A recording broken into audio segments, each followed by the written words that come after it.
President Barack Obama delivering his final State of the Union address.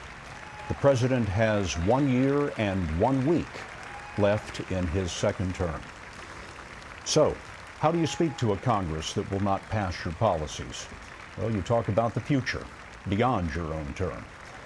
President clearly tired of hearing Republican presidential candidates talking about a faltering economy and weakness abroad. He said those candidates are peddling fiction. With us now, John Dickerson, anchor of Face the Nation, Norah O'Donnell, co-host of CBS This Morning. Norah, what did you think? You know, we started this evening saying that this was going to be about the president defining his legacy, but I thought it was also about litigating his record. He seemed like he was itching to get into the political debate. I mean, the White House billed this as an optimistic speech, but it was also combative. And he clearly was referring to Donald Trump many times during the speech without naming him, specifically saying our public life withers when only the most extreme voices get attention, and that we should reject politics that targets people because of race and religion. That got applause from people in both parties on that particular note. And it struck me because in some ways, while Obama's approval ratings currently are below 50%, the times when his ratings have been highest have been when he's in the midst of a political debate. And he seemed to wanted to go there tonight. He wanted to take on Trump. He wanted to take on the Republicans who've said America is in decline, rejecting that repeatedly. The whole section on foreign policy even seemed defensive at many points. President greeting members of his cabinet there as he makes his way out of the House chamber. John Dickerson, what did you hear? Well, I just picking up on what Norah was saying, you know, he sketched a big historic choice, and America can either go the right way or the wrong way. And then he associated the Republicans with every wrong choice. There was not a single insult of the Republicans. It was one long, sustained putting them in the basket of deniers of climate change, putting them in the basket of helping ISIS by being reactionary about ISIS or ISIL's victories or strength, accusing Republicans of wanting to roll back or if following Republican policies would cause a rollback of civil rights gains, being out of touch with what's really happening with the economy. There was a long list of things that he associated the Republican Party. As Norah said, Donald Trump, you could see clear references to him, but this was a broader indictment of the Republican Party, and that's why Paul Ryan, who said he'd have to keep a poker face, barely moved during much of the speech, and when it was over, could barely stir himself to a golf clap. Well, that is the role of the leader of the opposition in these events, the poker face, as you said it, or the scowl of John Boehner that we used to watch as he sat behind the president delivering his speech. To Norah O'Donnell's point about veiled references to Donald Trump, another thing the president said was, tough talk may work as a TV soundbite, but it doesn't pass muster on the world stage. Nancy Cordes, our veteran Capitol Hill correspondent, is standing by for us right now. Nancy? Scott, what I thought was remarkable was how few times Republicans seemed to like anything that the president had to say. By my count, they stood and applauded only once, and that's when he talked about the superiority of our troops. Other than that, they sat on their hands, and I think that that is how they are going to receive his message going forward. He talked about the fact that, hey, the economy is a lot better than you all think. They argue, no, it's not. And they believe that the reason that wages have stagnated is because of the president's policies. They believe that regulations are choking the American people. And so when the president talks, for example, about new incentives that he wants to put in place to spur more clean energy, that is the kind of thing the Republicans say they will fight tooth and nail in Congress. Collecting autographs as the president makes his way out of the chamber. Joining us now are a couple of members of John Dickerson's Face the Nation crew. Michael Gerson, who wrote a few State of the Union addresses as chief speechwriter for George W. Bush. Mike's now a columnist for the Washington Post. And Jamelle Bouie, chief political correspondent for the online magazine Slate and a CBS News political analyst. Michael, let me start with you. You've written a few of these. What did you make of this speech?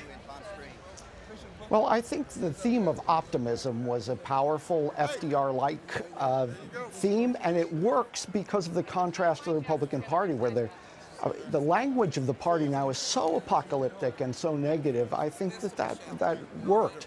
It also was interesting how it's possible for us to agree on technical fixes, so cancer or HIV or malaria, which I think these calls to defeat these diseases was very important, but they're technical, not ideological. It's the kind of the one thing that we can agree on. But I thought it was also the revenge of the laundry list, because it was a lot of liberal policy, not a lot of creative policy. So I don't think Republicans heard much that was an invitation to bipartisanship on that side. In fact, we have 21st century problems, and the answers seem to be 20th century liberal answers. Jamel, what struck you about this speech? I noted twice the president used the word rigged, which has a shimmering quality in the Democratic race right now.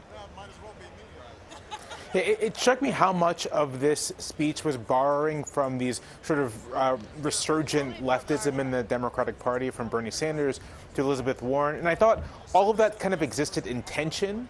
That, his defense of his record, his sort of, I called cockiness, existed in a real tension with these parts that kind of bracketed the speech about sort of civic engagement and civic nationalism, and this idea that all of us as Americans have an obligation to at least work, and oftentimes work together to get solutions done. There seems to be just lip service given to the fact that Americans really do have deep-seated disagreements, and that working together, that cooperation, really might not be possible, especially for the kind of agenda that Barack Obama has. And that if Barack Obama wants to preserve his agenda, then maybe the path to doing that doesn't involve cooperation. Maybe it involves just winning. There was an element, Scott, too, in this speech of, the president poking at Republicans. I mean, in the particular at health care reform, this is a Congress that has repeatedly passed the repeal of Obamacare, with the president having to veto that, and the president mocking them, saying at one point the only people in America who are going to work the same job in the same place with a health and retirement package for 30 years are the people sitting in this chamber. He said that at the beginning of his remarks, and then at the end of this speech, he said one of his deepest regrets was that politics, rancor, and suspicion has gotten worse and not better under his term. And so yet he instigated some partisanship in some ways, and at the same time expressed regret that hope and change and unity and all of the things that he won on, campaigned on in 2 elections, and won by big margins, quite frankly, he's been unable to achieve in a town like Washington, and by his own acknowledgement has gotten far worse. Suggesting that Republicans would have denied that Sputnik was in orbit when it went up was the first of a few insults that... On climate change, go ahead, keep denying it. Michael Gerson, you know that Paul Ryan would like to take the Republican message that you said was apocalyptic and that the president was certainly referring to in several different places in this speech. And Paul Ryan would like to sort of recapture that and grab it. Was there anything in this speech that you think he can take a hold of and try to build bridges to the White House, or at least try to diffuse some of the partisan tension? Well, the one thing that he mentioned was a reform of EITC to include, not men without children in that program. But he mentioned that last year. He actually called out Paul Ryan in last year's speech with the same offer on that issue.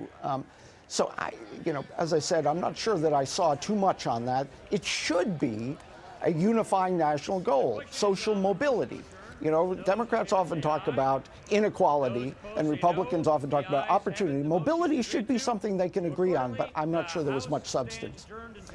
Michael Gerson and Jamel Bowie, thank you very much. The president has now left the chamber.